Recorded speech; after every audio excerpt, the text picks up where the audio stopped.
Welcome to the In Search of More podcast.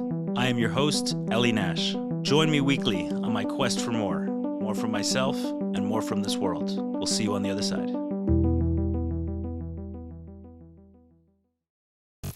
All right, welcome, Rabbi Pinson. Thank you, Ellie. Welcome back. Thank you. A little bit of a different setting this time. Yes, beautiful. Out of the dingy basement in Out of Brooklyn. in New York. We still had a good conversation. So, you got nice feedback? Yeah, Baruch Hashem, thank God. Yeah, we got nice feedback as well. So, glad to have you back. Pleasure. Okay, I wanted to discuss something. It's come up consistently, almost sometimes what felt like a rejection to certain ideas I was sharing. So I thought maybe to flesh it out. Sure.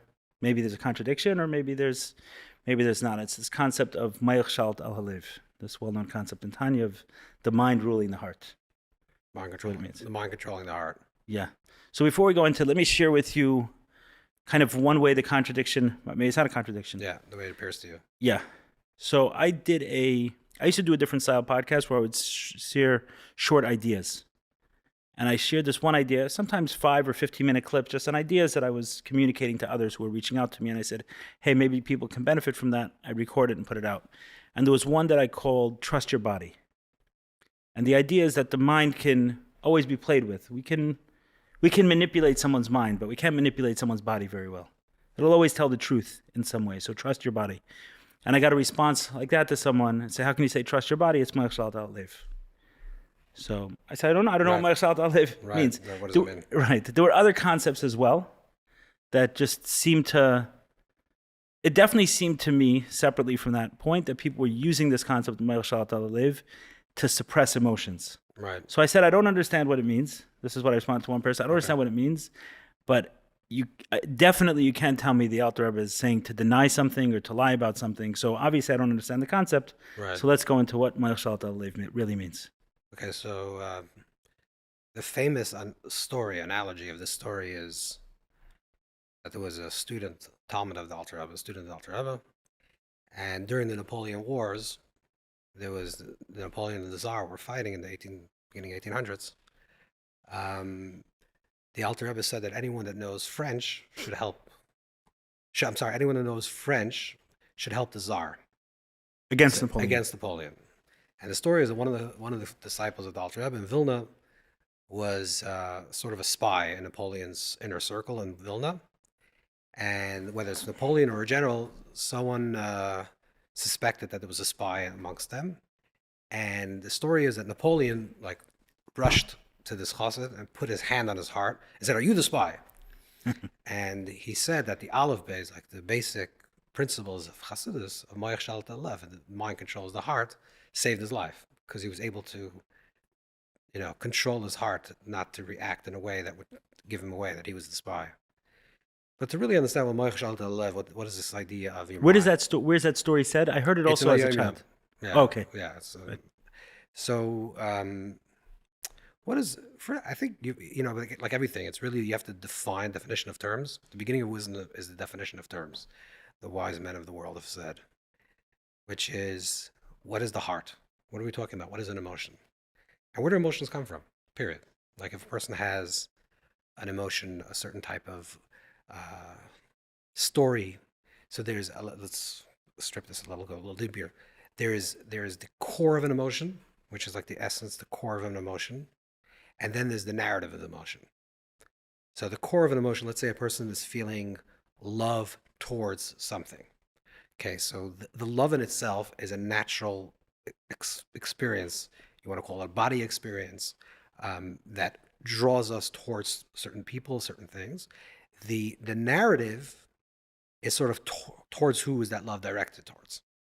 So if I love this person, right, it means I have a natural instincts to expand my heart, to share myself with somebody. Let's say that's love, simple definition. And that's going to be towards that individual person. So there's the core of the emotion, and then there's the expression of the emotion, how it's directed towards. Okay. Is the expression connected to the narrative? The expression is the narrative. Exactly. Is the narrative. Is the narrative. So the expression is that particular thing. Now, where does the expression or the narrative develop? Like, why do I have a developed narrative towards this emotion to this person or to another person? And that's really fed from a certain mindset. Okay.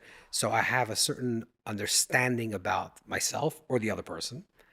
And because I have a certain, and it's not necessarily conscious. I'm not saying I think about it and therefore I created that mindset, but emotion that's aroused towards a particular thing or an image or whatever that emotion is comes from a certain mindset that I already have prior. Otherwise, I wouldn't have a narrative. The narrative is created from an idea. And without the idea, my mind, whether it's a conscious or a subliminal or a subconscious, doesn't matter. Something is implanted within my mind that says that my core emotion should be directed in this experience of that particular person. So which is coming first, the mind or the heart? So it depends what you're talking. That's exactly a very good question.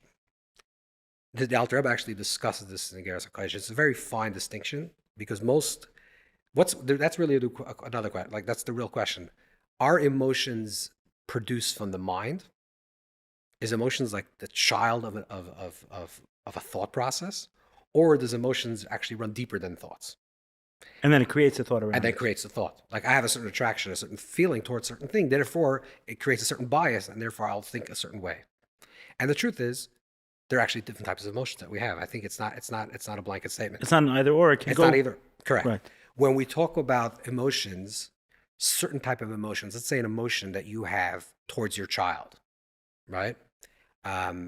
There is the core feeling that you feel attached to your child. There's even the narrative because he's your child or your child. But that precedes an intellectual understanding that this person is your child. Certainly a mother that's carrying a child, right? There's a natural instinctive feeling that a mother feels towards a child. Without a story, you don't need the story. You don't need to tell yourself this is my child in order to feel the love to the child. Right. This type of emotion actually is rooted in a deeper place than intelligence. It comes from a place that's beyond the moyach, beyond the mind. This is a different type of emotion. This is an emotion that is Almost hardwired. Yeah, it's who we are. It's basically it's like our hardwire. Who we are as people. Just like we function as a physical body, we have these certain natural inclinations that are transcendent of emotions. Transcendent of the mind, of intellect. Right. Okay, that is one set of emotions. So, for example, a child may respond well to touch. That's not a thought. That's correct. Right. Yeah, right. Certain children respond well to certain types of you say it's child's good. Certain children are tactile. Certain children need to be hugged. Certain people don't need to be hugged. That's their emotional state that they're born with. This is hardwired. This is their DNA. That has nothing to do with an intellect. Before they have any intelligence, they have that. Then there's emotions that we generally call emotions, which is much more, I would say, like more superficial emotions. Superficial in terms that they're birthed through a mindset, which that's why the Alter Rebbe will call them, that the intelligence are called aveim, or the mother or father. They give birth to these emotions. Those type of emotions are created. It's a created emotion. I'm feeling afraid of you. Why? Because I have a certain story about who you are, or because I know certain things about you, and therefore that causes me to be afraid of you. That's an emotion that was created through intelligence. Understood. Versus another emotion that I'm afraid of fire, right? Or I'm afraid, there's instincts, like there's natural instincts that a child wouldn't jump into fire. They're repulsive from fire or from danger. There's certain type of things that are actually deeper than what we call a regular emotion. So when you speak about moich shalat al halev, the mind controls the heart, we're talking about the superficial type of emotion. Or I don't want to say they were superficial, because they're not superficial. It can be really deep emotions. I can be really afraid of this person, or really attracted to this individual person. But it is produced through a certain mindset, through a certain prism, through a certain way of thinking that allows you to have this thought and therefore to have that emotion. Let's say with the spouse, like someone that it's not a natural love, it's a love that you worked on. I think about my wife or my husband, and I think about this person. And the more I think about how wonderful they are and how great they are for me, and et cetera, the more my emotional state towards them will be beneficial. So that is a type of emotion that is created through a mindset, sometimes consciously and sometimes not subconsciously. But every emotion has to have a place where it's emerging from. And that place where it's emerging from is from that mindset. So when you say moich shalat al halev, we're talking about the lower lev, the lower heart, which means the lower level of emotions. I mean, not the instinctive emotions, Not but the the instinctive- emotions that are birthed from Correct. thoughts. The emotions that are birthed through life experiences. And then we're saying is that means that you can control that means since it was created from that prism, you have the ability to freely choose what you want to filter into your brain that will allow you to have different types of emotions. If you feel like a certain type of emotion is negative to you, and you're having, it's out of control, and I'm not, if they're not instincts, but I'm saying that if there are other type of emotions and it's detrimental, so you can say, I can think different thoughts, and that will allow me to have different types of emotions. And it's not automatic; it doesn't happen overnight. Right. But I can start reading certain things. I can have even subliminally or subconsciously seeing certain imagery, certain things that will eventually affect me in a way that'll have my emotions in a more correct manner. So bring it back to the example of the chassid who was a spy. Correct. Napoleon. That's a perfect example. That wasn't instinctive? Wanting to save his life? Well, but it's only because it's Napoleon and he's a spy. There's a story. Right. Right? If he says he's just a guy touching my heart, if I put my hand on your heart and I strip away the whole narrative, why would my heart palpitate any stronger? But if I think that you're checking me out to see if I'm a spy, so all you have to do is saying Napoleon is just a guy. This is the quick way of thinking. Napoleon's just a guy, and I'm just standing here. And that's it. My heart doesn't move. But we're so invested in experiences when we're having them that you're feeling the emotion so strongly that you don't have the ability. Most people don't have the ability to say, "Wait a second, that's not what's happening. There's this a physical phenomenon that's happening. That this guy is touching my heart." Without all the overlay of the whole narrative, and just strip away the narrative, and all of a sudden the emotion is nothing, and it just disappears. So it definitely seems like the majority of emotions fit into this category as correct. Emotions. Most people that's why the Alter Rebbe, in the way he phrases it in Tanya, in the beginning part of Tanya, he almost says that this is emotions. Like he doesn't even talk about the other type of emotions. Only much later, like in the Geras HaKodesh, he'll talk about the other emotions. Because generally, most people function from that level of emotions. But of course, we have other type of things that are very deeply, you talk about viscerally true to us. This is like on the level of the body, like the truth of the body. The truth of the body is the truth of things that, for our existential reality to be true, we know them to be true, absolutely.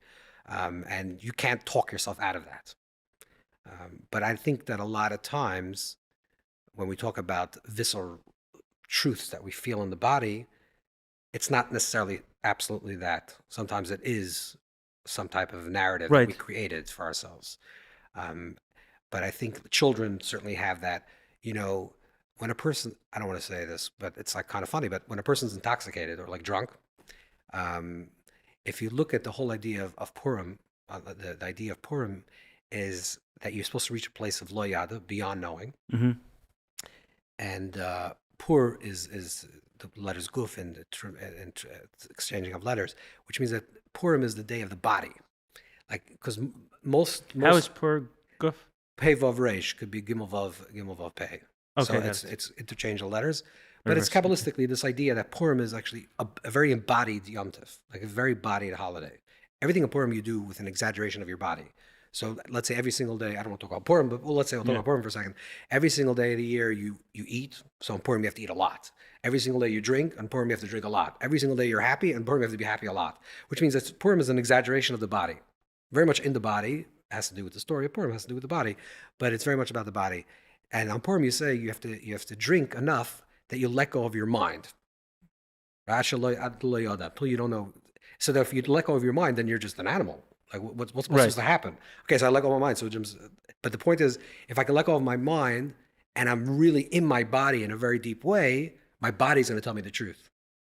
My body will actually tell me what I have to be doing in this world, right? So it's transcendence of intellect, transcendence of mind to get to that instinct place, which is what the Kabbalists will say. The instinct place of a Jew is to do the right thing and the holy thing. That's right. It talks about Avram Avinu. That Avram was someone that was that learned Torah from his Kleis, like his inner words told him what to do. The truth it means not his intelligence, but as like his kishka, his inside. Like he knew inside what does it mean to be a person, what does it mean to be a Jew in this world. Right. It makes a lot of sense. That was the point I was making in that episode. Was that sometimes we can, I'm thinking of one podcast I did with Mayor Collinson. So Mayor grew up in a Chabad community, and today is a breathwork coach. Right. And in that podcast he was wrestling a lot with whether this is the right thing to do. I'm like, but you're helping people. He doesn't seem to be in this place now. This was about 5 or 6 months ago, but he was wrestling a lot with these thoughts that a nice Jewish kid, with long hair running around to yoga studios offering breath work is not what he should be doing. But at the same point in time, he felt a tremendous amount of passion and fulfillment, and he's getting great feedback, and he's seeing people, transform. Some people tell him that they touched God in the experiences, Right. and he was wrestling. So to him, I would say, trust your body, right? Your body is, at the end of this thing, you feel good, you feel fulfilled. I'm not talking, at the end of this thing, you feel good, you feel fulfilled. Go with it. Go with it. Right. These are these other thoughts. Right. I mean, Give me the other side. There's a whole. Well, the other side is, I don't want to talk about Meir because I don't want to talk about a particular person. Right. The other side is that, to say the other side is basically there's a fullness to self. Okay, we're not only body, so we are body, and there's a certain truth about our body which resonates, and we do something correctly, we feel it. But we're also our mind, we're also our heart, we have other dimensions to self. And Yiddishkeit wants a person to live honestly, authentically, truly on all levels of their being. So, and the Torah mitzvahs that we have is tools for us to become the most alive person we could be in our body, in our mind, in our hearts. Right. Fully. So it's not an either or thing. I don't think it has to be. And there shouldn't be any tension. It should be some type of reconciliation and some type of harmony with everything. Right. And in this case, what I was encouraging those listening and Meir as well when we sat, and the reason I'm comfortable talking is because we had a public conversation, is to reconcile it to the body. Correct. Meaning, if you're feeling the passion, if you're feeling the fulfillment, then go with that. I think what scares people about it is that, so what am I promoting? A life of pleasure, just pleasure seeking? But I've spoken about it a lot. I was addicted to porn for a long time, and that is pleasure seeking. But the body doesn't feel good afterwards. That's correct. I mean, if I want to trust the body, then I can trust it there too. And yes, there were periods of it that felt amazing, but after the experience, it wasn't amazing at all. I'll tell you why. Because you had enough presence of mind to be aware of your body. So there your mind kicked in. In other words, most people, when you say a person's very much connected, it's very earthy, very much connected to their body, and it's going to follow the truth of their body. It sounds very, sublime and things, but the problem is that sometimes like you say, sometimes you do things that are immediately gratifying for the moment, and it feels actually disgusting. You feel actually terrible about it. But if you're not conscious about your life, period, if you're not aware of your life, and you're just trying to live in the existence of being in your body, and that's the end of your toolkit, then you can end up going in a very bad direction, really, ruining yourself. Right. I would argue that in order for someone to do that, they'd then have to numb the secondary emotion, meaning they'd use the pleasure to numb that's unfortunately the emotion that comes afterwards. Correct. Well, if a person says, "I just want to be in my body. I don't want to feel the emotion. I don't care what the emotion is." So then they're not right. Then they're not following what I'm suggesting. Right. But then you're following again that you have to be present of mind, and you have to feel your emotions. Oh, of course. So then you have to be the full gamut of the entire being. So back to square one, which is, in order for you to be fully alive, you have to function from all levels of yourself, and then you actually can function correctly. When I have the proper mindset of how I want to live my life, I have a certain ideal, like how I want to live my life. I want to feel my emotions fully, in a very, very in a healthy way. I want to have good connections to people, no attachments. I want to feel healthy love, healthy restrictions. I want to feel all these things, and I want to feel in my body. The Torah says these are the tools that you can do this if you're gonna follow this practice. Right. I definitely agree with what you're talking about in terms of the alignment. The holistic alignment of everything. It's just that the mind could be, if someone wanted to program a young child, you'd program the mind. And then by the time they're older, they think all these crazy things and potentially do all these crazy things. All right. So, everyone has a bias. Let's say it a little bit. Right. Everyone has an intellectual bias about the world. Everyone has a certain prism, the way they're seeing the world. Correct. As parents, we have to make sure that we give our children, and to ourselves, we make the most holy possible, integrated, wholesome way of living that we understand this, and to give that to our children, give it to ourselves. So we do have a certain prism through which we live our life through, and we have to try to make sure that it's the correct one as much as we can. And therefore, what? I didn't catch the connection between. So therefore, because you're saying that a lot of education, like with children telling children, is like there's somehow if you'll tell a child, forget what the manipulation of the mind. Just like be in your body. Just you want to walk around. Just do what you have, which is correct in a certain way. But they also need they need a prism through which they see the world eventually. Like if you take a 2-year-old child, let's say the story of the Chet Eitzadas, which is a perfect example of this, the story of the Garden of Eden. Before the Garden of Eden, Adam and Eve are living in the tree of life, and they're told not to eat from the tree of knowledge, which means they're living in such an integrated way, but they're like children. They're naive. Is don't eat from the tree of knowledge. That's going to ruin you. Don't become self-aware. Just be. And the story unfolds is that they eat from the tree of knowledge. And the reason that it happens is it's not a sin necessarily. This is the way the Medrash says. It's not a little. This is like part of the development of man. Part of the development of man is that you become self-aware. And once you become self-aware, you have knowledge, and then you eat from the tree of knowledge. Then the question is, what kind of knowledge are you eating from? So the ideal state of being in this very naive state of childhood is perfect for a child, but it doesn't work with a human being as a developed person, because you are going to eat from the tree of knowledge. That's life. You are going to become self-aware, and then the question is: so what type of self-awareness do you have? What type of knowledge do you have? What is the knowledge that you're going to feed yourself? That's going to be the proper prison for you to live. Right. So what you're saying is that we're already past the point of being able to completely live with. Correct. Are also 2 years old. Yeah, and I'm right. I'm not suggesting that we should. I'm suggesting that when because it's beautiful, by the way. Like when you see your child when he's 1 year old, 2 years old, walking around without clothes and totally not self-aware and totally in his body, it's like the purest thing in the world. Like there's nothing. He has anything messed him up. There's like this. He's just a being of light. Right. That's it. And then all of a sudden he starts hearing this and hearing that, and they're like, "Oh, what happened? Like your light diminished." So the point of life is not to get that back to the 2-year-old child, even though the word like tikkun comes from the word tinok, right? Yeah. There is like a way to like get back to that wonderment of being a child, which is important, but we have to do it from an adult state. From a place that we're very mindful of our life, and we're very conscious of our life. In those states, could we drop out of mindful, be less mind, get out of our mind sometimes? And the answer is we should. That's what Purim, the idea of Purim is. And we have to know when to let go, what is the appropriate time to let go. If you're listening to music and you're in your mind, you're not listening to music. But if you want to really listen, stop being in your mind. Sometimes you have to enter into states that you allow yourself to drop your mind and get out of your head. Do you see how the idea or the words could be used for someone to suppress emotions? The idea of in a very yes, of course, yes. There's no question. The Alter Rebbe never wants to suppress emotions. This is not part of the system.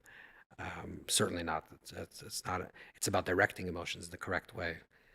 Even the external emotions that a person has, Alter Rebbe says you should have emotions. You should be alive. You should feel. When you say external emotions, you mean? Like the superficial emotions which are produced through the mind. Those type of emotions, Alter Rebbe wants a person to have healthy emotions, healthy attachments, healthy connections. Right, fulfill it, recognize it, feel it. We spoke about that a lot in our first discussion. Of course, 100%. To completely and fully feel the emotions. Yeah, there's a sikha that I learned last year on, I think it was like Parshas Tzav, which made a strong impact on me about my understanding of it always, because I read in the Hebrew, then the English translation. You have your prism. Sure, 100%. My prison, but his words. Yeah, okay. And it was about that on the Mizbeach, there should always be a fire. It should not be put out. And my understanding of that was Rabbi was saying that we should live with passion. And like even in a state of puzzle, there should always be a tumah. There should always be passion. You should always be passionate. And I feel like many of us have been taught to be afraid of our passions. Yeah.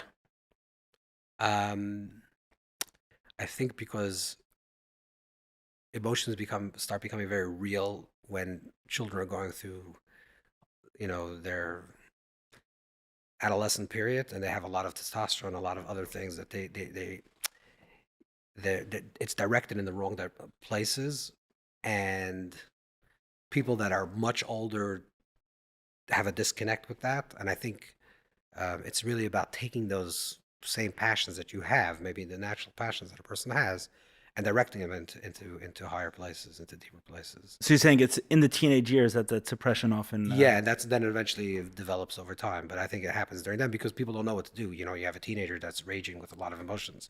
What do you do with Right. that? Right. Typically, a child, we can accept their emotions. Yeah, child, we all do. But then when they start getting like, well, calm down. Like, what? No, I don't want to calm down. It's not about calming down. It's like directing it. Take all that fervor, all that passion, and like direct it into a positive place. Right.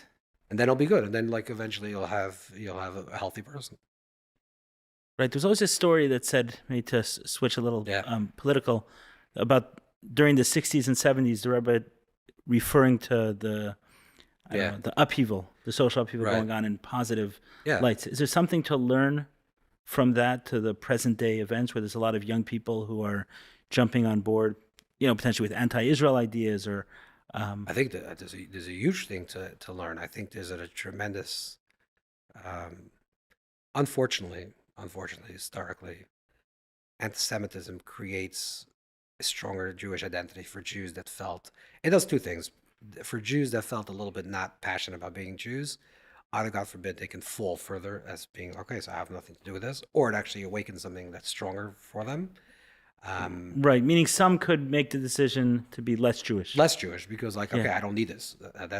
But generally, anti-Semitism, John Paul Sartre, I mean, there's a famous book about this, Anti-Semite and the Jew, that there's the idea of that sometimes the anti-Semite actually creates the Jew. Like the more anti-Semitism there is, the more. For sure. Yeah, we're seeing it now. Yeah, you see this now.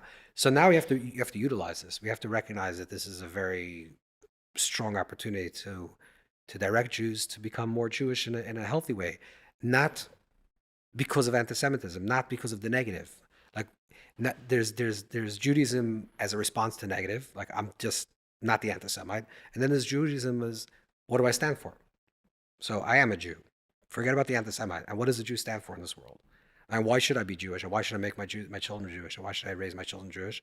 It's a high time for Jews to let go of the negative narrative or the Holocaust or anti-Semitism and start thinking like, so if you really want to raise Jews, what is the Jew's contribution to this world? And why should I continue this legacy of being a Jew?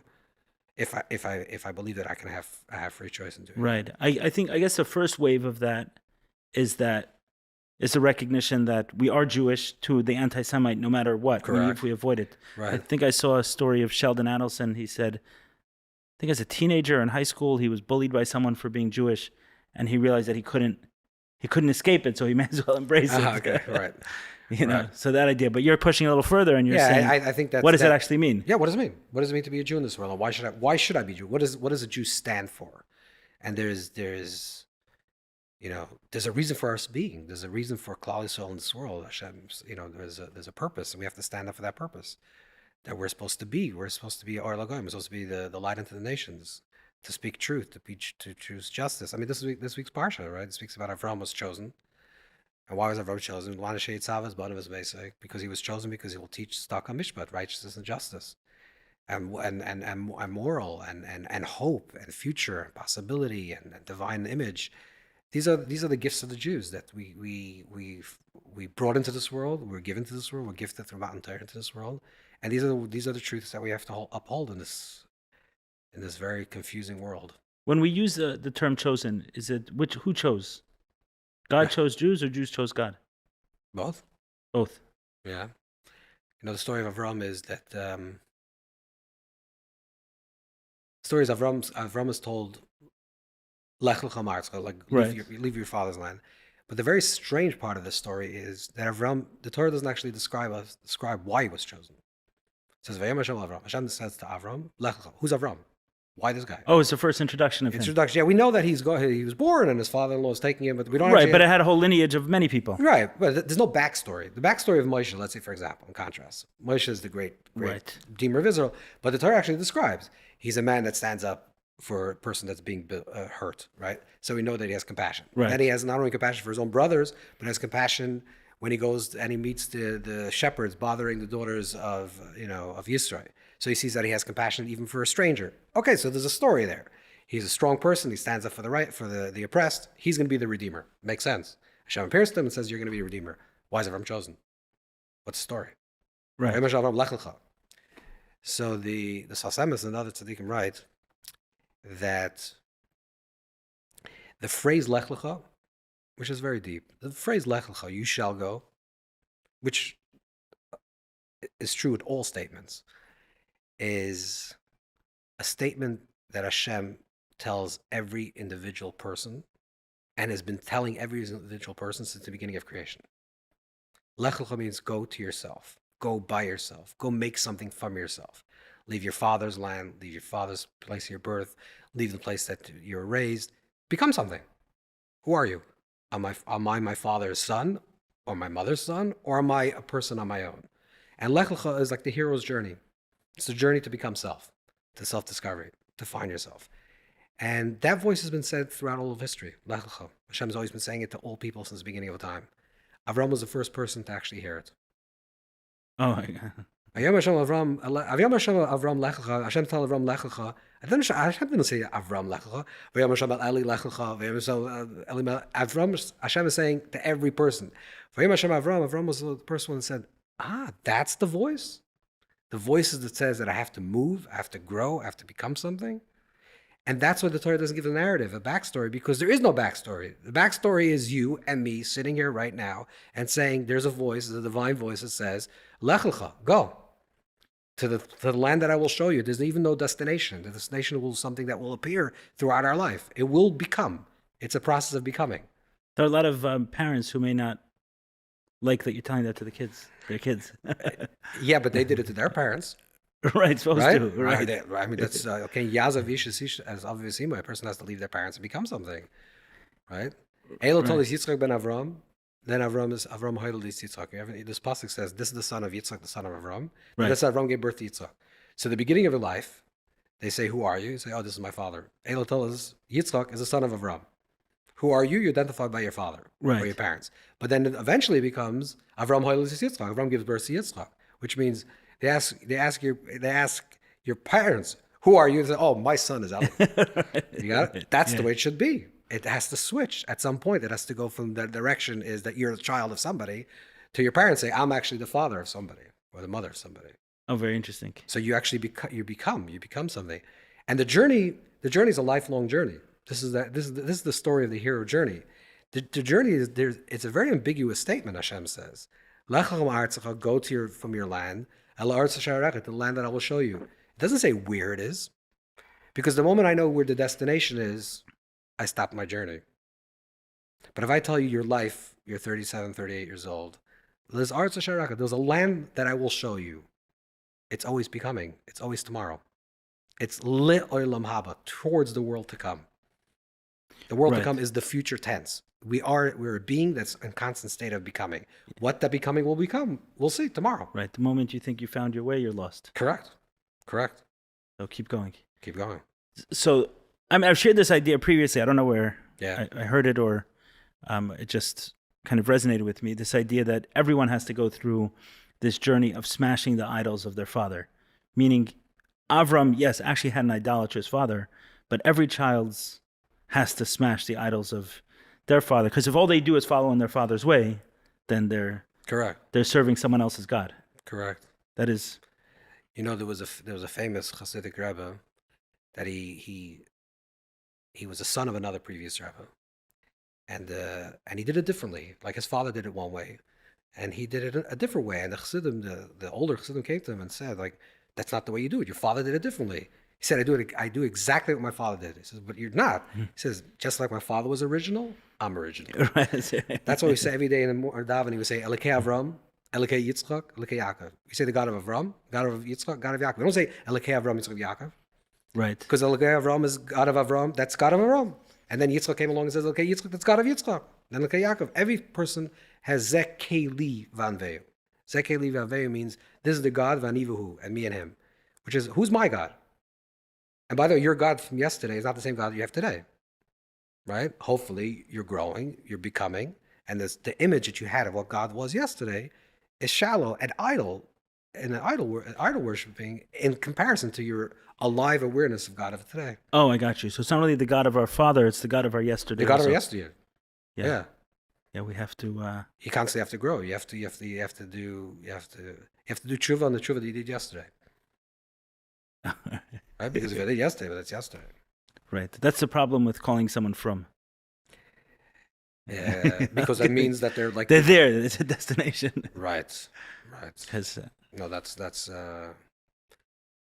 yeah, I don't know why that means that, but that's what people associate. People associate that a person that is from, that when, this the colloquial saying is that when you're not religious, you live with questions. And then when you're religious, you have all the answers and there's no Right. more questions. But that's not lachlecha. right. That means that's stale, and it's not a Lakim Chaim, it's not a living God. You're not in a living relationship with life, with God, with presence. Right. Yeah. To a degree, it has to be infinite. Otherwise, it's not. That's so, the definition, right? It has Yeah. to be infinite. right. The growth. The movement towards the Ein Sof is Ein Sof. The movement towards infinity is infinite. It's always becoming. I guess that's why we have to have a Yom Kippur every year. That no Why? matter what we do, we missed it Exactly. somehow. Yeah. The second we started thinking. Yeah. Yeah. Yeah. Very. We constantly have to move forward. Very, very, very interesting. And the engine that moves us forward is our emotions, by the way. Say more. The engine of life is emotions, not intellect. What really drives a person is their emotions. It's the cheshek. This is the desire. The design. Right. Desire is a very strong thing. Tzaddik writes that the difference between an angel and a human being is desire. Cheshek. Cheshek is like everything. You don't have cheshek, you don't have anything. You don't have movement. So the drive. Is this a contradiction to what the Buddhists will call non-attachment? This. Yeah, superficially, yes. And the way it's lived actually is also yes. But the way it should be is not. There's a difference between connection and attachment.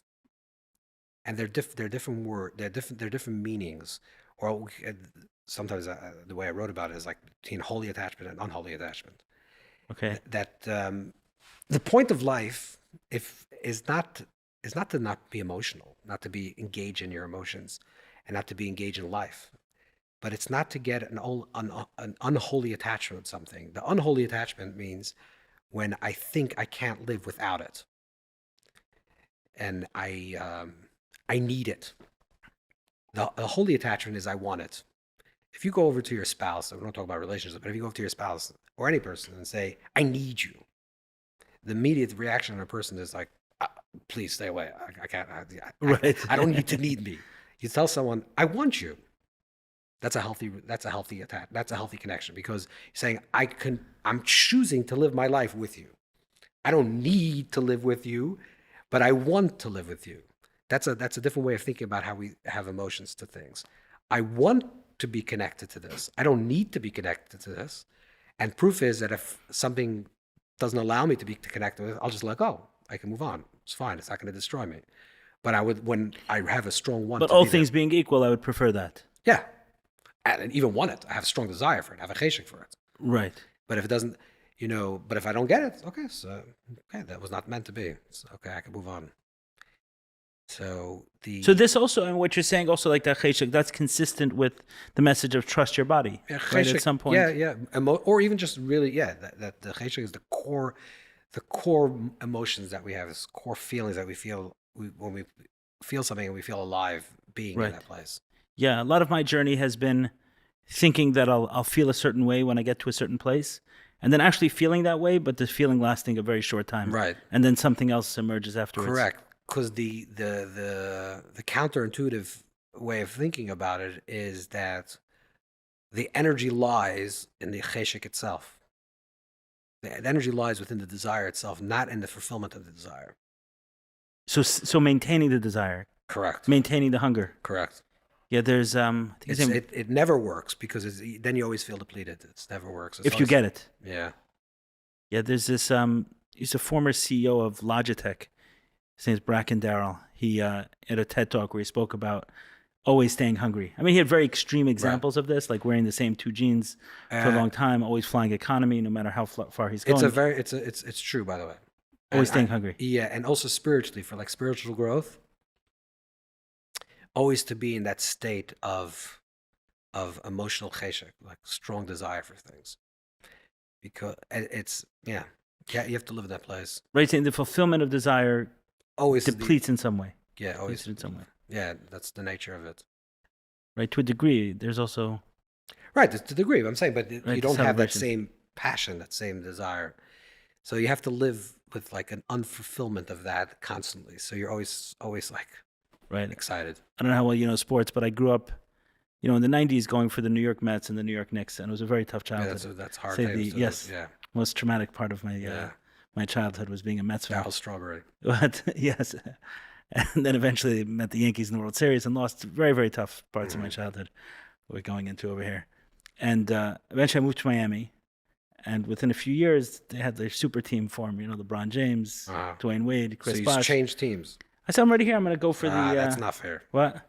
I'm going to go for the Heat. And I started going to games. I was enjoying it. And then the second season together, they won.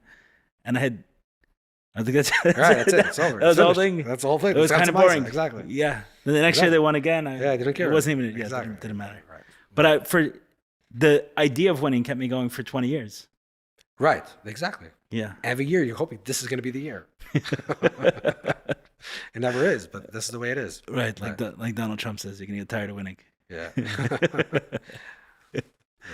Very, very interesting. Earlier you were saying something about, I forget the example you used, but being able to, in the concept of separating emotions and being able to see something from a distance. Maybe the example of the chassid with Napoleon. Yeah. Can any of that? I've been struggling a little bit with what's going on in Israel, but in the reverse sense. Not that I'm getting sucked into it, and that I'm watching so many people get sucked into it, and I'm wondering if there's something wrong with me that I'm not. I'm reading it, I'm seeing what's going on, but you're not getting sucked into it. My average day is the same as it was before, and I see a lot of people feel very, very guilty that if they do anything other than be completely consumed by it. So, is there anything from does that concept that the Alter Rebbe is talking about give us anything to learn from as it relates to our response to what's going on in Israel? Of course, not the practical parts of the response. Right. I'm not talking about the practical parts. You have a certain way of feeling about this issue, and obviously it's not disturbing you in the same way as other friends. I don't think that's a judgment in any way. That's just some people are affected different ways. But I do think that in the root of that idea, in general, when a person feels about certain things, let's say you heard about, God forbid, there was an earthquake in Zimbabwe and, 1 million people were killed. You're going to have a different type of reaction to that versus something that happened to a cousin of yours. God forbid. So I think there is a type of, like we spoke before, there's a certain type of prism that we have. Certain people have a certain way of thinking about the world, a way of thinking about Israel, thinking about the Jews that is a certain way, and therefore it evokes a certain type of emotion. And certain people have a different type of view of those things, and therefore it evokes a different type of emotion. And there's no wrong or right. And also, it's not a question, do you need to induce a certain type of emotion? If you're a person that you're a compassionate person, you do feel for your brothers and sisters, and that's not the question, but you're not hardwired in that way that you feel the same, distracted by events of other people. That's just the way you're hardwired, and that's okay. I don't think there's something to be fixed. I just think it's just certain people function in different ways. If you were completely callous to this issue and it didn't care, then you have to ask yourself, like, why is everyone caring? I don't care at all. Maybe there's something I'm thinking about this very, very different way than most people. But if you do, but you're assimilating your emotions and integrating your emotions in a different way and calibrating your emotions in a different way than other people, I think that's the way you hardwire. Maybe that's the way you deal with all, trauma and all things. Maybe people react to different things in different ways. I don't think there's a one way to do it. Every person has a different way of doing it.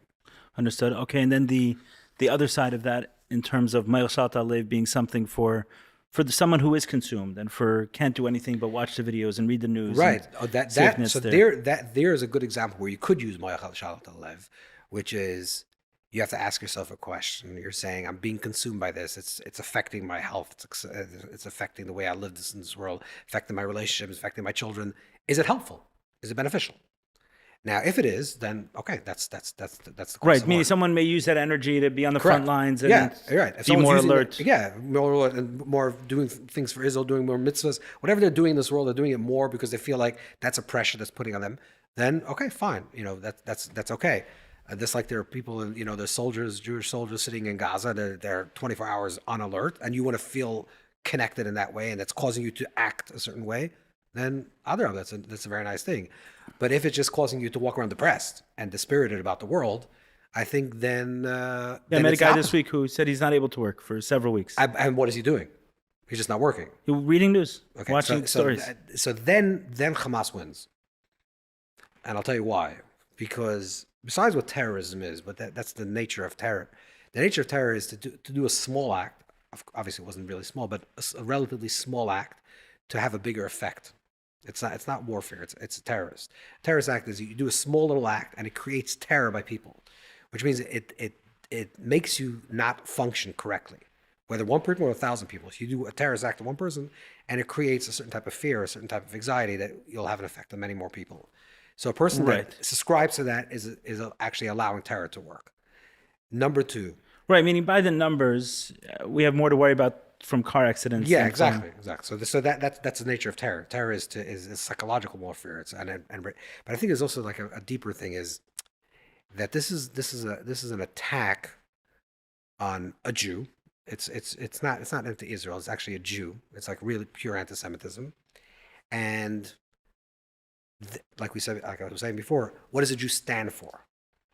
The antithesis of what a Jew stands for is what they stand for, what these terrorists stand for. It's the diminishing of the anushias, the humanness of human beings. There's two ways how to look at a human being. One way to look at a human being is that every person is born in a tzelem elokim, a divine image, which means every person has a positive, holy spark of God on whatever level they have, but they have something that's divine within them, which is positive, which divine alakus means, divinity means something that's life-affirming, that's progressive, that's moving forward, that's hopeful, that's redemptive. That's the definition of what a tzelem elokim means. And that's what Jews believe in. This is what we live for. We live for the world of the possibility. And even if we're down, we always believe there's hope. So that's why we say Am Kaddish, because you're using the same... it's the same idea. Exactly. The same idea of Kedusha. Kedusha means that we believe in the possibility, and we represent in the world the people that always rise to the top, no matter what happens to us. So we represent hope. When you say rise to the top, I think that can be misunderstood. Rise to the top of a situation. Of every situation, yeah. If we're oppressed and then eventually, God forbid, are thrown out of a country, we build another country, and we come there successful on any level. Right. There's always an energy. There's that's always moving a forward. rejuvenation. There's always right. We believe in Tchias HaMesim, not only in the future tense, that the resurrection in the future tense, but we believe in Tchias HaMesim life. Life is constantly Tchias HaMesim. There's constantly resurrection. That's why we say Ani Mamim. We believe fully in Tchias HaMesim. We are a people that constantly are resurrected from the dead. Right. We even see many positive ways to view, as we were talking earlier in this conversation, many positive ways of viewing the attack itself. Correct. Right? It created a togetherness. Correct. So we're always looking for the positive, and we're always resurrecting, and we're always believing in hope. That's what we are as a people, and that's what we give to the world. We give to the world this ideal. The terrorists, Hamas particularly, which is a cult of which is a death cult essentially, believes in the opposite, not in the goodness of man, but in the lowliness of man. We'll take man and we're going to reduce him to the most lowest, barbaric possible state, and that's what they're going to act out on. And what they're going to create, the seeds of that idea, what it creates is hopelessness and non-possibility and non-future. It's the power of destruction. There's right. You could spend years building, and within a moment, everything gets destroyed. There are two powers in the universe that are always in contrast with each other. Okay, in a very macro level, there's Yisrael and Amalek. There's Israel and Amalek. Yisrael represents hope, future possibility, divine image, the possibility of man, the goodness of man, the high possibility of man. And then there's Amalek, which is a rachis also. It's also a beginning, but Achirsi Ade Ovid. The Amalek says death, destruction, absolutely no hope, hopelessness. Right. Also, we say Amalek as doubt, right? Doubt, correct. That destroys everything. Right. Discouragement. Discouragement. That's the opposite of all hope. And these two forces in the universe, they're meta forces in the universe. There are people that always subscribe to one form of life and one subscribe to the other form. This is like the Kedusha and the Klippa. These are the two meta forces in the universe. And the objective is to eradicate Amalek completely, to dispel the spirited and hopelessness and death, and eventually eradicate death completely. That's what the vision is, right? So we have to do battle against those things. So if a person says, I feel hopeless, and I'm sitting in my pajamas and reading the news the whole day, Amalek just won. Understood. And the fact that in the process of eradicating Amalek, if it's viewed as a person or a group, it can create hopelessness for someone else. Amalek is according to the Rambam, Amalek represents an idea that people subscribe to. If you subscribe to a cult of death and destruction, that if someone says, I cannot exist if you do, not we cannot exist in the same territory, or we can, like, you move here, I'll move here, we'll be okay. Or if you give me this money, I'll give you that, we're gonna be okay. But if I say I cannot exist if you exist in the world, that's the construct of Amalek. There's no room for both of us. There's no room for both of us. Whoever says that subscribes to the concept of Amalek, which is like, Nazism or any form of like real pure evil in this world. And whoever subscribes to that has to be completely eradicated, that particular person, because there's no hope for that person. That person subscribed to a reality of hopelessness. We had a family here with some young kids last week, Shabbos, and girl maybe 4 or 5 years old. She lit Shabbos candles, and she said, not that religious, in fact, but she said a prayer that all the bad people become good. And I thought that was neat. Her words. You see, bad people should become good. This is a famous Jewish belief. Which means? Which means Yitamu Chatoim, the sins should be banished, but not Chotim, not the sinners. Right. We pray for the sins to be banished, to be absolved and to disappear. That's correct. Now, if someone gives up the Amalek paradigm, that's another conversation. But if someone is holding the banner of Amalek and says, I need to kill you for me to be, right, this person has to be. So it's kind of what Israel's saying, surrender or die. Yeah, Israel doesn't want to attack civilians. I'm saying even Hamas itself, they're saying surrender. If you're going to surrender the banner and say I'm no longer subscribing to, the son of Hamas. I don't know if you know this. This character. If you surrender this ideology, then of course you should live. What do you mean? You're human. Then you're a human being. But if you choose to not be part of the human civilization, not a human race, if you choose to not live with the Tzelem Elokim, and you choose to say that I need to kill you in order to survive, then it has to be eradicated. Yeah, what's interesting is they're not saying we have to kill an idea. They're saying we have to kill a people. That's exactly what it is. It's not about territory. It's not about occupation. It has nothing to do with anything. It's not about someone's political opinion. No, it's nothing. It's about it's a baby that's just born and has no political party is an affront to my existence, and I have to kill this child. This is what the Nazis. I mean, everyone thinks about like the Nazis were against the Jews, which is true, but no one understands. I mean, people do understand. The Nazi was not going to end with the Jew. It never ends with the Jew. Right. Even them, they didn't. They killed tons of gypsies and gay people. And then they will kill all the blacks, and they will kill all the French. Eventually, they'll kill the entire race besides themselves. That is really the ideology of Amalek. Amalek says, if you subscribe to me, if you're part of this death cult, you exist. Anyone else, I'll destroy. And that is an evil that has to be destroyed from this world. There's no appeasement to this type of evil. To the upholding of this type of evil, there's no appeasement. Oh, understood. So how does one determine if someone is Amalek? I understand. I got it. That's complicated. Because I agree. Big shoulders. It's big shoulders. I agree. To make that. But if someone has a charter and says in the charter, "I need to kill you," then basically, and you're carrying the banner of that charter. If, if you read the Nazis, Right. I see. This is what they're saying. It's not hidden. If they're saying Right. this is part of the charter, and this is the conference is saying we have to extinguish every single Jew.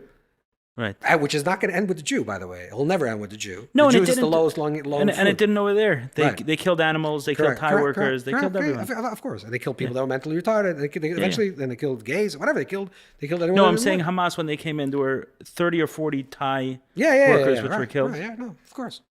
Maybe 30 or 40 were kidnapped. Actually, I don't know. It doesn't matter. A bunch of But killed. the idea. But they were clearly not Jewish. They knew they weren't. It was life. It's life. Just your existence is, or else you convert to my way of being. Or else you subscribe to this death cult, and that's Amalek. Now you're right. You need. Let's talk about it in a classic definition. The classic definition, when Klal Yisrael had to go to battle Amalek, there need to be a court ruling. There had to be a bezin. You had to go to the courts, and the court had to evaluate the situation and define it and say this is actually what has to be done, and this is actually Amalek. So it was not okay, this guy's Amalek. Let's go kill off this whole nation. Right. So how is that done now, practically? But now we're not killing them all. Now you're killing actually terrorists. So that's a whole other conversation. Right. You're not. Yeah, it's literally until the guy pulls an RPG out. Right.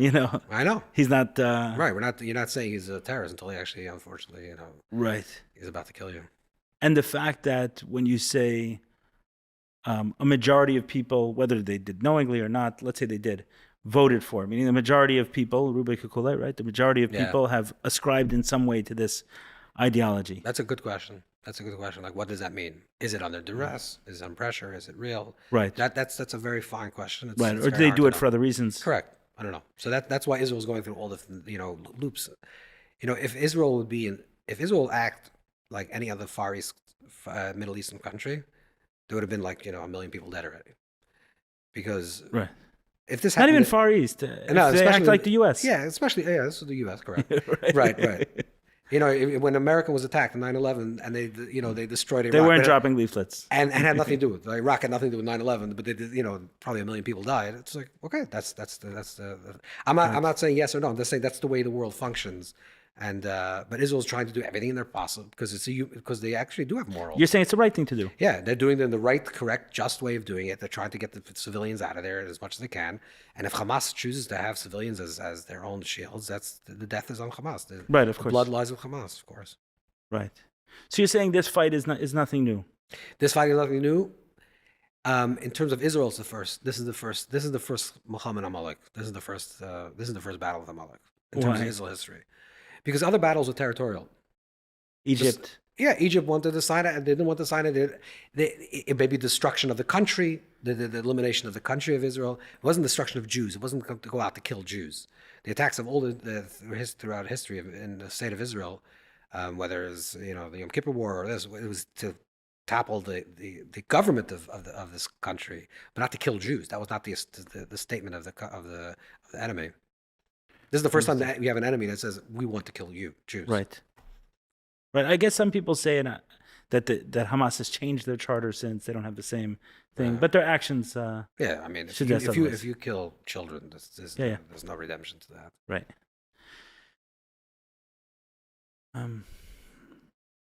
What just flashed through my head and then all right, look up passed. With Amalek, when we said killing every single one, that included kids, right? Yes. So what did it mean by that? That's another question. And the answer. But that's also that's biblical. Right. Which means that's through prophecy. I would just say like this. This is first of all, everyone that ascribes to it, but I want to say something different.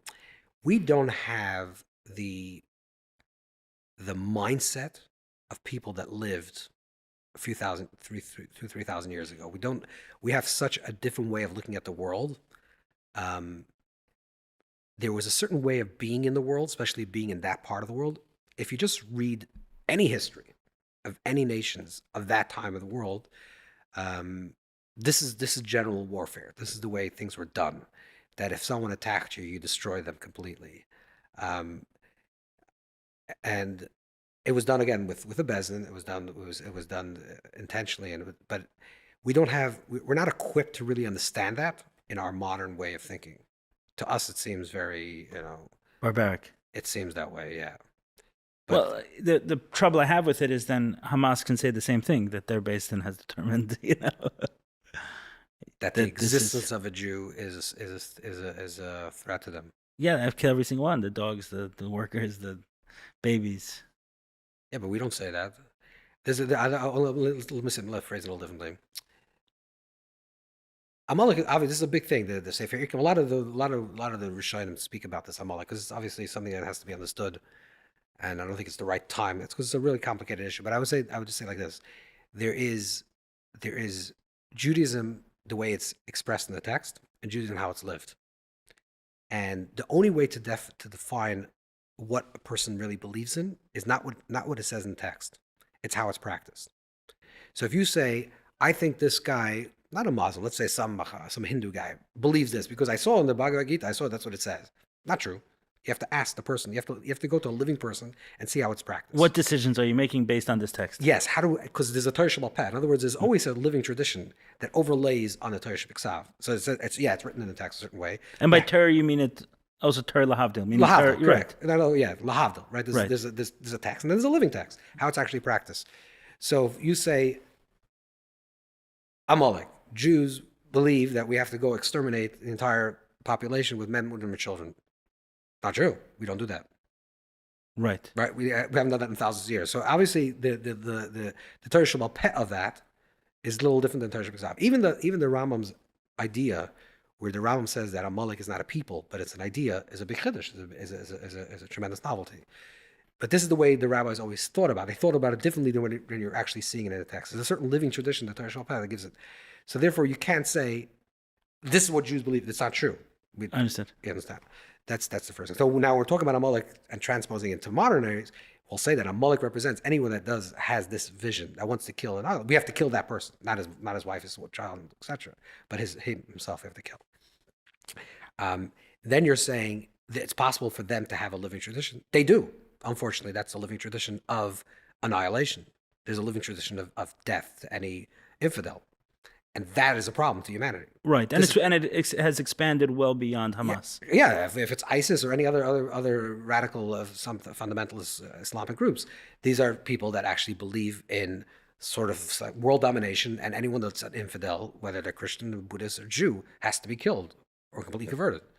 So this is a cancer to civilization. It's not a cancer to the Jew. This is a problem. This is a problem for the human race to survive. Amalek has to be destroyed. Is there a metaphysical reason for why the Jew seems to be the lightning rod to attach this to absolutely attract this idea? The metaphysical reason is because the Jew represents Hashem's presence in this world. The Jew is the Jew is the witness to Hashem's presence. The witness that there is God in this world. Right. That there is something that's transcendent in this world. There's something that's supernatural that doesn't make sense to exist and yet exist is the Jew.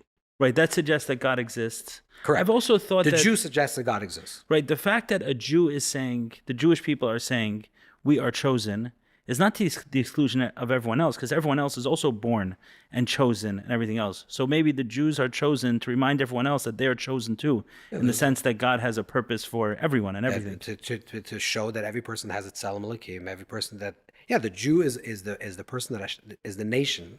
This was not originally the plan, right? The original plan was it should have been all humanity, right? The story of Adam and Chava in the story of the Garden of Eden is not a story of a Jew, it's a story of humanity. Mm-hmm. And right, God is not Jewish. Right, God is not Jewish. Right? God created man. Man and Eve, Adam and Eve are not Jewish. And then the narrative was this went on for many generations, and one person did this and the other person, and things were not getting. And Hashem said, "Okay, you know what? I'm going to choose this family." And they're going to represent my ideas in this world, which eventually will transform the entire world. And we're going to make a covenant. Yes. I'll keep you around. I'm going to keep you around for all eternity because you're going to be the people that are going to be these people that are going to be these ambassadors that are going to teach this world about the Garden of Eden, about redemption, about Mashiach, right. about the future, about resurrection, about hope, about every person's born in the divine image, about progress, about linear time, about everything. Right. About the way you think about the world is... And all the positive things that we think about the world is right. So maybe the covenant is I'll keep you around, but you're also going to be the first line of defense when something goes wrong. No, God forbid. Not the Chassidus. I don't want to say that. No, not the first line. I think it's the other power of the universe that rises. So the other power of the universe always sees the Jew as the enemy of the idea. Of the enemy of the idea. Right. I mean, if you go to Hitler, the Nazis. I don't want to get into like theology, the philosophy of the Nazis, but a lot of it is based on Nietzsche, which is that there's a herd mentality and a herd mentality. There's like a herd mentality and there's a master mentality. The herd mentality are the Jew. The Jew is a herd mentality. Why is he called the herd mentality? Because he's compassionate and he's giving and he's loving and he's always kind, and that's a Jew. And the German was like, that's terrible. That's weakness of man. You should be strong and powerful. And that, I'm not saying that Nietzsche was a Nazi, but that ideas is, there's two contrasting ways of thinking about what a human being is to be. What does it mean to be a human being in this world? Is human being the most powerful? That's what it means. The most dominant? Is that what it is? Or we use dominance and power to be kind, to be giving, to be loving, to further creation, To be empowering. to be creative, or to use force and brute force. And the Jew represents this light in the world that says power is by kindness, power is by tzedakah, by righteousness, by mishpat, by judgment. And anyone that thinks contrary is, okay, so the Jew is the enemy.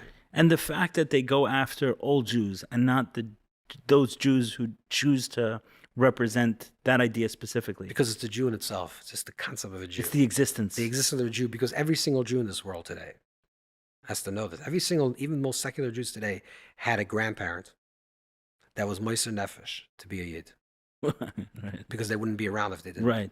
Every single Jew in this world had one grandfather, one grandmother that either ran away from Spain or ran away from Portugal and said, I'm going to leave all my money and all my possessions behind because I want to live as a Jew. So every single Jew today is eternal, represents the eternal people. Right. Fascinating. Yeah, it's a fascinating time to explore these. Yes, it's a very big time. I think the world, I'm very hopeful, by the way. You're Jew. Exactly. Thank God. And yeah, right. But I'm also hopeful because I think there's a few reasons why I'm hopeful. Number one, the world always constantly, the way, just in general, very, very broad statements, the way civilization actually evolves to higher states of consciousness is through setback.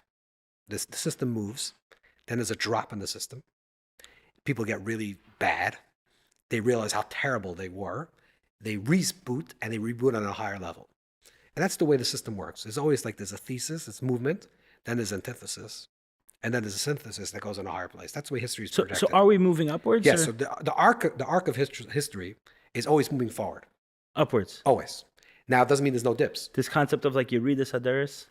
That's something else. If you want to get into it, I'll talk about it. But Yeah. that's a different thing. So the arc of history is always moving forward. We're getting to the Messianic time, so we're getting better, which means two things. You can go to the doctor, you can get immediately, penicillin. I mean, the world is healed. People are living longer, people are living healthier, so the movement, the arc of history is projecting upwards. Right, less people in poverty. Less in poverty, less people hungry, exactly. So we're moving towards the direction of a Messianic time. Mashiach, that's what we believe, right? Redemption, future. But sometimes there needs to be a reset because there's linear, very incremental movements, and sometimes there needs to be leaps and bound movements. So in order for it to be a leap and bound movement, like something like really like a quantum leap in movement in the development of history, there has to be a catastrophic event that forces people to recalibrate onto a higher level. So if you look at history, throughout all time, war does that. War, I'm not giving a justification for war, but war generally, what war does, especially big wars, it refines the human to appreciate something more and to go deeper. There's always a higher light that emerges out of war. If you actually look in this parsha, this is actually the Torah speaks about in this week's parsha about the 4 kings and the 5 kings, and that's where the whole emergence of Shabbat and Mashiach all comes from these wars. There's an emergence of sometimes through a war. There's a sifting out and a refining, a certain type of awareness that brings people to a higher state. So this is a little different than say this cycle. Have you heard hard times make strong men But make it's a good little times, different. It's a little good different. times. Yeah, it makes bad times. Makes weak men make bad times. But so it just feels like a continuous. That's like one of these, these graphs that go up and down. I'm talking about the movement is this way, it dips very low, and then pushes much higher, and it goes into a higher direction. And now we're higher than we ever were. Correct. So so you're saying we're not coming. It's not history repeating itself exactly. No, it's never history. The arc is always moving higher, and Right. and events, major events in history cause a certain type of refinement, allows for a higher level of living. Okay. Are we? I'm young, right? I'm Yeah. 38 today. Yeah. Is this with COVID a few years ago, and this was Yeah. going on in Israel one time? Is this? It's all related. No, I'm saying, is this a What? very unique period? Is this much more? Oh, so I want to intense explain. than- I want to explain now. So I'll explain exactly what I was going to say. So throughout history, through all of time, things. This is the way history worked. There's unfortunately, a lot of bloodshed. A lot of people die. A lot of people, terrible things happen in war, and then eventually there's some type of movement higher. We're living through a time like 21st century, this era, that again, I'm hopeful that we are experiencing right now. You said COVID, it's COVID, and it's a lot of things that are happening, even culturally in America and all over the world. Yeah. The right and left. There's a lot of upheaval and chaos that's going on in the world. Yeah, COVID wasn't about COVID. Yeah. It wasn't about the virus Correct. as much as the reaction to Correct. it. There's a lot of chaos going on in the world. This chaos that we're experiencing in the last 2-3 years now, especially now in Israel, which is a global event. It's not a particular event. Is our World War II. This is the war. There's no war coming. This is the war. This is actually the event that shakes people into the higher place. Where 50 or 70 years ago, we actually had to go through, a horrific event with 6 million Jews were killed and 50 million people in the universe were killed, which is a horrifying event. And that moved the world forward. This is what the hope is, that we're going through the exact same event. This is our personal Holocaust. This is our personal, the world is going through its own personal. But we're able to transform with less. Transform without as much bloodshed. That's what I'm saying. Correct. Yes. So therefore, that's the hope, right? The hope is that this is actually the event that's going to push people to start thinking in a different ways. And with less bloodshed, with less violence in the streets. And that, I think, is actually happening now, partially because of deterrence and partially because of nuclear, but other reasons as well. And that's number one. Number two, I think movement is moving much quicker than it used to. It used to be that time actually went much slower years ago. Things are rapidly developing much quicker certainly on a technological level, but this is actually the speed of information, speed of everything. Technology, everything is about speed. Things are moving very, very quickly. So therefore, history is moving very quick. So it took 100 years, 200 years. Things are moving very quick. If you take from the beginning, if you take 1920 to 2020, the world is radically different than it was. This is pre, theory of relativity, pre-Einstein, pre-quantum mechanics. Mm-hmm. The world has completely radically changed in the last 100 years.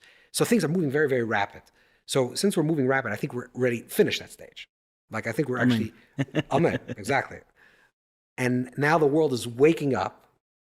A lot of people are becoming conscious, becoming aware, and saying, this can't work. The world the world will disappear. Humanity will disappear if we continue doing it the same path that we were doing for the last few years. This is the chaos. The chaos will bring some type of synthesis or some type of higher understanding, which will allow civilization in the world to move forward. And the Jew is playing this, for whatever reason, because I think it's Messianic times, the Jew is playing this integral. It played an integral in World War II, obvious. Sure. But it's even playing a more important role because now it's actually in a state, right? Israel. So it's if you have a little, if you just observe the world, you see that this is happening. There's a divine plan. Right. It's certainly fascinating. I mean, as a Jew, I'm interested in it, right? I'm going to Times of Israel. I'm going to Israel National News. I'm seeing what's going on. But when you go on CNN, when you go on, like why? Apple News, yeah. In the scheme of things, there are many more people dying in Africa. And I know, other like parts in of Syria, there were 500,000 East. people killed in the civil war. No one ever heard about it. Like, you ever heard anyone in Syria? The Syrians killed besides Assad killed I think there's stuff going on, like literally right now. Yeah, of course. I think Pakistan is sending back a bunch of Afghans back to Afghanistan to be under Taliban rule. I think that's going on right now. There's probably crazy, a lot of crazy stuff going on. We don't have. And it's like there's 15 million Jews in the world. That's like less than Albanian people. When was the last time could you name me 2 Albanian people in the world? Right. Like, who knows Albanian people? Like, it's not even a statistic, the Jew. Right. Because that's why there's a divine plan. There's forces in the universe. There's positive and negative forces in the universe. They're coming to a major clash. It's going to bring a great light. That's why I think there's going to be major light that's going to emerge soon in the world.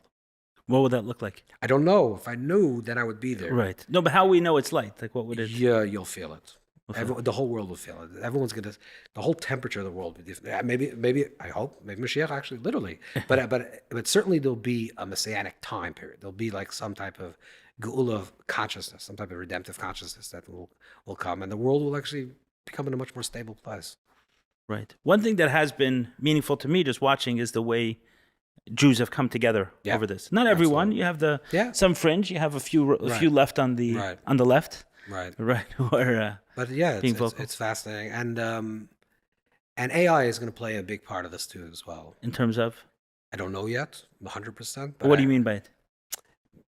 In terms of the consciousness, or in terms of the war? In terms of consciousness.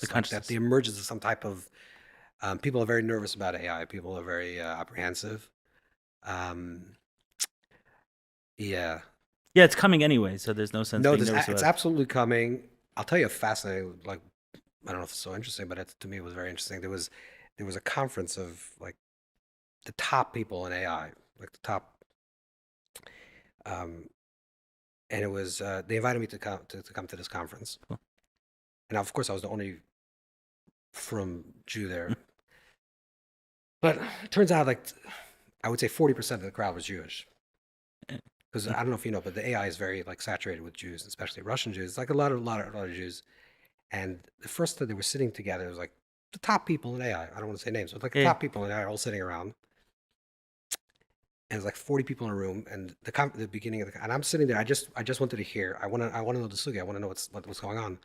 And the person that opens up the conversation says, "Imagine a rabbi has to give parsha shir." This is literally what he said, a parsha shir on Shabbos. And I'm looking around the room and parsha shir, Shabbos? Who are you talking to? He's obviously talking to me, right? And he says, if Rabbi is going to parsha shir, what would he do? Before AI, you have to open up, you have to learn. Now he can just AI can spit out a Dvar Torah. And I'm thinking to myself, what is going on here? What's happening? I'm an alternative universe. And after he speaks, and then this professor speaks, and this guy has a company, and all these trillionaires and kids, and everyone's talking about AI, and at the end they all said, "We want you to talk. Please tell us something," and they all wanted to know, how do we make sure that AI doesn't supplement the human being, the human race? How do we make sure that it actually enhances the human experience? And how do we make sure that AI will be something that will be advantageous to the human, that will enhance the human experience as opposed to... And they were looking to you for that. And they were looking at me as a representative of Torah. Yeah. And what did you say? Oh, a lot. But can you give us a snippet? First of all, like you said, it's an inevitability. You can't pull back the clock. It's that's it's a wave coming. It's a wave that's coming, and it's going to happen. I think we have to understand what it means to be a human being, because a lot of the technology, in general, makes human beings into robotic, responders to certain type of stimulus, and that's terrible. I think humans, literally what we spoke about before a lot. Humans are people that feel that emotions are a very, very strong part of a human component. A moral compass of how we have to live our life is a very important part. And if we can create types of AI that will allow for human interaction in a way that allows the functionalities of that humans have to do will able to be done by AI, but all the emotional stuff will be left to humans. I don't like psychology or therapy. Think the need for the human being will be understood. That cannot be supplemented. You can create tremendous AI to figure out mathematical things, and maybe even there won't be any more accountants in the world. There probably won't, and maybe even some type of lawyers will lose their job. It's probably happening. But if you can retain the human aspect of it, all the humanities of businesses should be. Right, even a lot of doctors can lose their job, but not the way a doctor makes someone feel. Correct. You could, maybe a surgeon. How you do surgery can be done by AI, but a person has cancer, God forbid, and comes to a doctor, needs a human being to tell them you're going to be okay, this is going to be the treatment. So try to create AIs that will enhance all the types of experiences that are not indigenous to what it means to be a human being, and then it could be healthy. Right. That's certainly something interesting. I never thought of it that way, is that AI clarifies what it means to be human. Correct. But the unfortunate thing is that if you don't do it correctly, it will try to mimic human behavior, which means you're going to have therapists that are AI, which is they're going to be so programmed with trillion different answers of possibility answers. If you tell me, oh, I'm having a problem with this, they can spit out, this theory and that theory, the other theory. That's incorrect. It should never happen. Human interaction should always happen, because that's what it means to be human, is to feel to the nuances of human and touch and things like that. Very interesting. So you see, just to tie it together, is the next move. The next movement, is going to be connected to AI. There's in the way it transforms the world. Correct. There's visions of Mashiach, right?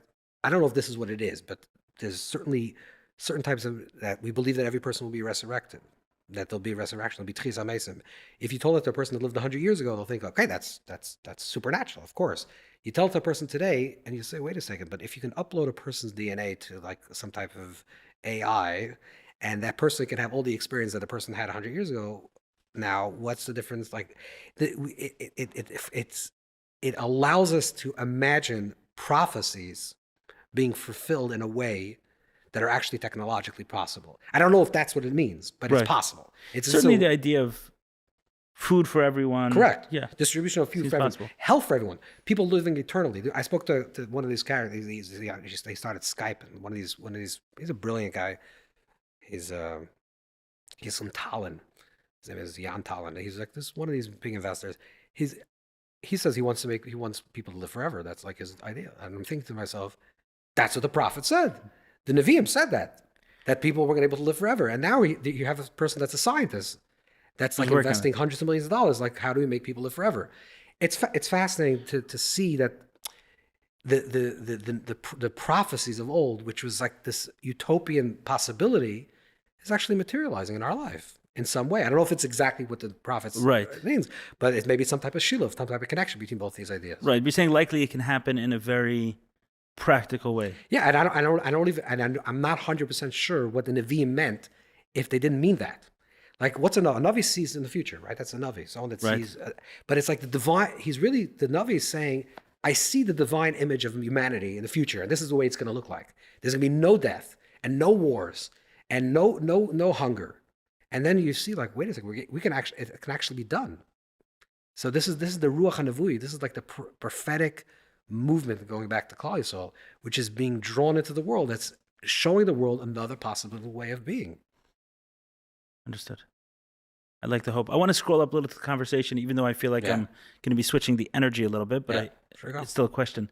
So for the most part, like I mentioned, Jews have become very together from this whole Israel tragedy. But then you have the few out there, and one of those is Neturei Karta, right? The representation seem to be very religious. I imagine they're basing their ideas on Jewish texts. So what is it? What is this idea? I've been asked the question a number of times. I have no idea. How does one explain what these people are, what they're saying? Listen, some of them obviously are not well, but the strangest thing, I actually once spoke to someone from the Neturei Karta, very high up in Neturei Karta, and I'm like, what are you doing? Like, what this doesn't make any sense. He had a very weird but interesting interpretation to this thing. He said that this is, in his mind, he's trying to eliminate anti-Semitism. And this is his theory. I'm not saying he's right, but this is his theory. His theory is that in the modern world, anti-Semitism and anti-Israel are equated with each other. What he's going to say is anti-Israel and anti-Semitism are two separate things. Don't equate the Jew with the Zionist. So I'm going to show you proof of that, is I'm going to stand with you against the Zionists, what he doesn't believe, the Zionist regime, whatever he says, and I'm going to demonstrate that I'm a Jew, but don't kill me because I'm a Jew. If you want to kill me because I'm a Zionist, that's another conversation, but I'm not. So if you meet a Jew in the street, you have to ask him, are you a Jew or you're a Zionist? If he says he's a Zionist, then in your mind, okay, maybe you can kill him if you're Hamas. But if he says he's a Jew, don't have to kill him. I think it's a faulty argument, because I don't think they make a distinction between anti-Zionism and anti-Semitism. But I think in their mind, they're actually defending Jews, which is a bizarre thing to think about, but it's at least it's a thought. It's actually not just, something that's, I don't know. Right. I prefer explanations. That's the explanation. Right. That don't make someone look like. Yeah. He's not just a crazy person. There is an explanation. It's crazy. Maybe you don't agree with it, but there is actually some type of rationale. But there are some ideas, like for example, the fact that the Rebbe was very pro-Israel. That wasn't necessarily consistent with all The Rebbe Orthodox was Jewry. no. The Rebbe was pro. It's not pro the Medinas Yisrael. There's two separate things. There's Medinas Yisrael, which is the state of Israel, and then there's Jews living in the country called Israel. Jews living in the country called Israel, which is Eretz Yisrael, has nothing to do with what happened in 1948. Right? Okay. Jews, the natural homeland of a Jew is Eretz Yisrael. That's a sacred land that belongs to Jews, and Jews ruled over it and lived there in the beginning of their people. We lived there for thousands of years, and Jews have always lived there for throughout all of history. And the dream was always to come back to Eretz Yisrael in a Messianic time and build Eretz Yisrael. That's one story. Right. There's another story, which is a more modern story, which is a state of Israel, which is a secular state that was built in 1948. A lot of the tzaddikim, not only the Rebbe, a lot of big Rebbes were against the state of Israel. Meaning? They believed, I mean, it goes back even before the state of Israel was established. They believed that the whole Zionist project is a mistake. First of all, in the old country, let's say in Russia or in Ukraine, when the Zionist movement began, the Zionists were very anti-religious. They believe that they can create a new type of Judaism that's the Torah mitzvahs is for the old Jew, and for the new Jew, you'll have Eretz Yisrael, like the land. You work the land. You'll have an army. You have agriculture. That will be the new Jew. So it was really an argument whether Yiddishkeit should take on another form. Like is Yiddishkeit the Torah mitzvahs that we know from Sinai, from Matan Torah? Is that the Torah that should be practicing, or maybe that was good for a few thousand years? But now, if you want to go into the new world and you want to create, and the Zionists were a lot of Okay, so it's not all the ideas of Zionism. It's the idea. It's the fundamental idea of Zionism. To right, that a create Jew secular can state right. was most tzaddikim were against. By the way, most Rebbes were against that. Most Gedolei Yisrael were against that. They were against this idea that they're against the whole idea. Judaism should be expressed through nationhood versus through adherence to Torah mitzvahs. Not nation. Nation is also complicated because you could have nationhood within Torah mitzvahs, Statehood. of course. Secular statehood. Is secular statehood a positive thing for Yiddishkeit or not? Most of them believe that it wasn't. Now, post facto, there is a state. The state already exists. What do you do now? And how do you support that? And if you look at it, it's very careful because the Rebbe never called Israel Medinas Yisrael. Called Eretz Yisrael. It's very different, right? Medinas Yisrael means a state that was established because of a UN resolution in 1948. Eretz Yisrael is God-given. Eretz Yisrael, Hashem gave Eretz Yisrael to Klal Yisrael. It doesn't have to do with the state. And therefore, in Eretz Yisrael, the people always have to protect themselves and to be strong that they shouldn't give away what they have already. Once you have it post facto, you shouldn't give it away. But I just want to say something interesting. The Rebbe's opinion about Eretz Yisrael is the same opinion why the Rebbe said people shouldn't leave Crown Heights. Shouldn't leave Crown Heights. Same idea. Or leave South Africa. After when Nelson Mandela became president, a lot of Jews left South Africa. They thought it's dangerous. We should leave South Africa. And the Rebbe said, no, you shouldn't leave South Africa. It'll be fine after Why? the apartheid. Because, and the same thing goes with Crown Heights. The Rebbe's vision is a Messianic Geula vision. Okay, that's what the Rebbe lived his life. That's what we wanted to impart. That's his major teaching, which is the Gullus mentality. Exile mentality is a Jew has a bag. That's why Jews have jewelry always. You pack your bags and your jewelry and you leave. You don't own land. And if the anti-Semite comes, you pick yourself in the middle of the night. The program comes, you leave. The Jew is always on the run. Things get hard, you run. That's the exile mentality. The redemptive mentality, the Geula mentality is there's nowhere to run. Wherever you are, you're exactly in the right place. And we never run from anyone. You don't run. You're always in the exact right location, right place. This is a very different mind. This is a mind shift. Didn't he run? No, you run when when someone comes with a gun and is about to shoot you. Right. That's foolish not to run because after you die. I'm talking about from fear. Do you run from fear? It's not real. If it's Germany in the 1930s or 1939, it's a very big difference. If you run from Germany in the 1920s, then you just fear. Hitler could have been killed. Things could have changed, but you ran because you were afraid. That's negative. If you run because there's a gun in front of you, that's okay, right? Yeah. That's very different. So the Rebbe's opinion about the world and about a Jew, the way a Jew has to think about himself in the world, is a Jew should never feel like they're misplaced. You should never feel like you're not in the right place. You're not in the right time. You're always in the right time, right place. By the way, everyone should feel this way. Maybe there's something else. There's also something to do about it. Yeah. Oh, that's for sure. Right. For sure. There definitely feels to me like certain people are going into somewhat of a passive response, which is something like, "Oh, Mashiach must be coming," which it seems to kind of go up against and contradict a lot of what I thought I heard from the Rabbi, or, secondhand from the Rabbi about Mashiach, which is it's something we're doing that's making it happen, not that there's this You have to participate. Big bang. Yeah, even Right. what Mashiach now is like, I want it. I want to create it. I want to be that reality. Exactly. Because if I know if this, let's say this home, right? You bought this home. You're here. This is your place. Yes. Your neighbor says, I don't like this guy Eli living on my block. What are you going to tell him? You spoke to him? Yeah, exactly. I don't like it. What are you going to tell him? You're going to say, I don't know. I'm here. Okay, right. You want to leave, but I'm okay. This guy's going to start, pestering you, like say, putting flyers. You're gonna call the cops. Like, you're not going to leave because you want a beer. Right. This is the mentality. I need to be, and why you really, like, if in the depth of what this is saying is that Hashem put you here. And Hashem says, I want you to live in this house because this is the house that you found. And I want you to build a family in this place. That's a Gula mentality. I belong here and I have to be here. And if you have a problem with me, I'm going to deal with you. But I know that I have to be here. Not the first time there's any type of rumblings, I'm out of here. Because I feel displaced. Right. You want to get me out, bring an army. Yeah. Right. Got it. And that's the Rebbe's mentality with Eretz Yisrael. Eretz Yisrael is, Hashem gave it to you. Medina Yisrael, not Medina Yisrael. The bottom line is we have it. You own this land. Right. Why would you give it away? You belong there. Where's the Goin Yaakov? Where's the pride over here? And also even with South African jury, and the Rebbe saved South African jury. It's clear, and 99% of the rabbis in South Africa they are Chabad, because what the Rebbe said is like, you're in South Africa. Hashem put you there. Hashem's Hashem wants you to be in South Africa, to build Yiddishkeit in South Africa. Why are you running? It's gonna be okay. And if it's not, like you say, it's not gonna. So make it be okay. Help be part of the solution. Be part of the solution. Yeah.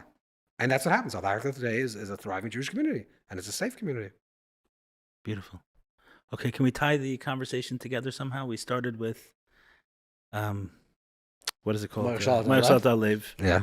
We went to Israel, AI, world politics a little bit, Messianic. Yeah. How do we title? It's all one. Meaning? Everything's always one. You have to figure out the pieces of the puzzle, but it's always one. Like the human being.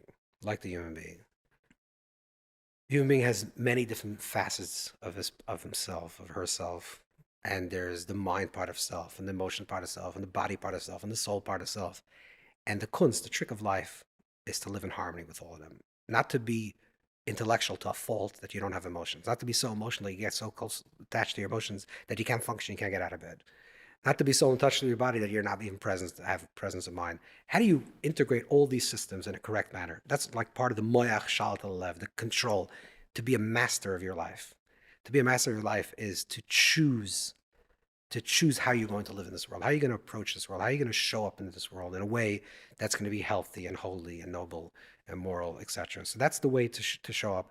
And a person lives this way with presence. They actually know. Sometimes when I'm feeling an emotion, I want to feel it. Yeah, I want to feel it really, really, really feel it very, very deeply, because that's the emotion I want to feel. Even though my mind's saying, well, you shouldn't get too attached to your emotion, but that's what I want now. I'm choosing, like I said, it's not a need, it's a want. I'm choosing now to feel my emotions very clearly. When I'm sitting with my child and my child is stroking me, I don't want to say, oh, but the truth is he's really doing because he wants candy. That's fine, true. But I just want to feel the emotion. I want to be very, very present. I don't want to feel that. And I feel sometimes too pulled into emotion in a way, like you say, I can't function. I'm not functioning correctly. And then because of world politics or things are going on and I'm not feeling correctly, you have a little moyach, say, have a little presence of mind saying that's not helpful. That's not helpful. That's actually, it's detrimental. So the more you can have mastery of your life and the different components of your existence, and the more harmonious your existence is, the more you can actually function in this world in a correct way and feel everything correctly, understand everything correctly, think about everything correctly, and also have transcendence correctly. Right. So first we're starting with the world is.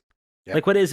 What is. What is. Except from there, whether it's Israel or AI. Correct. The world or is the emotions. And except now what is. I am being, I want to say not only the world is, the me being projected into the world that is part of the world that is.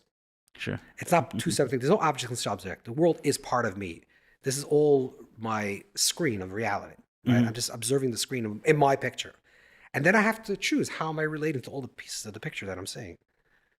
Because it's all part of my narrative, part of my story, part of my screen, and my story. Therefore, I always have to ask the question, what could I do about it? And is there anything for me to do about it?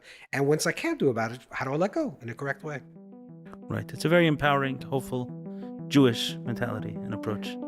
Yes, God, yes. Thank you very much. Appreciate My pleasure, it. Ali. Have a lichtige We'll do it Shabbos. again. Yes, it's a shame.